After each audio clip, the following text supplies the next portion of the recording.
వందనాలు తెలియజేస్తూ ఉన్నాను. మంచిది ఆ దేవుని బిడ్డలారా, యేసుక్రీస్తు వారిని నమ్ముకున్న మొదటి నుంచి కూడా మనము దీవించబడాలని, ఆశీర్వదింపబడాలని మనము ప్రతి ఒక్కరికి ఇది ఒక కోరిక, ఇది ఒక ఆశ. నా దేవుడు నన్ను దీవిస్తాడని, నా దేవుడు నన్ను ఆశీర్వదిస్తాడనేటువంటి ఒక ఆశ, ఆలోచన కూడా. అయితే మనం ఆశీర్వాదం పొందుకోవాలి. ఆశీర్వాదం మనం పొందుకోవాలి. ఎలా? ఏం చేస్తే మనం ఆశీర్వాదం పొందుకుంటాం? ఆశీర్వాదములకు వారసులుగా ఎలా అవుతాం మనం అంటే, మనం ఒకటి ఆలోచన చేయాలి. పరిశుద్ధ లేఖనంలో ఏమని చదివిస్తుందంటే, దేవునికి విధేయత చూపుట వలన, దేవునికి విధేయత చూపుట వలన దేవుని యొక్క ఆశీర్వాదము మనకి అనుగ్రహించబడుతుందని పరిశుద్ధ లేఖనం చదివిస్తున్నది. చదవండి ఒక మాటను. ద్వితీయోపదేశకాండము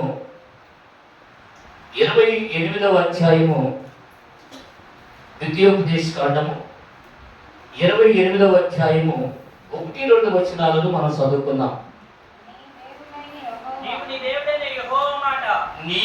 దేవుడైన యెహోవా మాట శ్రద్ధగా విని నేడు నేను నీకు ఆజ్ఞాపిస్తున్న ఆయన ఆజ్ఞలన్నిటిని అనుసరించి నడుచుకుని ఎడల నీ దేవుడైన యెహోవా, జాగ్రత్తగా వింటున్నారా, భూమి మీద ఉన్న సమస్త జనముల కంటే ఇది హెచ్చించును. నీవు నీ దేవుడైన యెహోవా మాట విని ఎడల ఈ దీవెనలన్నీ నీ మీదికి వచ్చి నీకు ప్రాప్తించును. దేవుని నామానికి మహిమ కలుగును గాక. చూడండి, నీ దేవుడైన యెహోవా మాట శ్రద్ధగా విని ఎడల, నేడు నేను నీకు ఆజ్ఞాపించిన ఆయన ఆజ్ఞలన్నిటిని అనుసరించి నడుచుకుని ఎడల నీ దేవుడైన యెహోవా భూమి మీద ఉన్న సమస్త జనములందరికంటే నిన్ను హెచ్చించి, నీవు నీ దేవుడైన యెహోవా మాట విని ఎడల ఈ దీవెనలన్నీ నీ మీదికి వచ్చి ప్రాప్తించును అంటున్నాడు. నీకు ప్రాప్తించును అంటున్నాడు. ఏమిటా దీవెనలు? దేవుని యొక్క మాట ఏమని చదివిస్తుందంటే, ఆయన మాట శ్రద్ధగా వినాలంట. మనం మన పిల్లలు చెప్తూ ఉంటాం, చెప్పిన మాట వినాలి అని చెప్తూ ఉంటాం.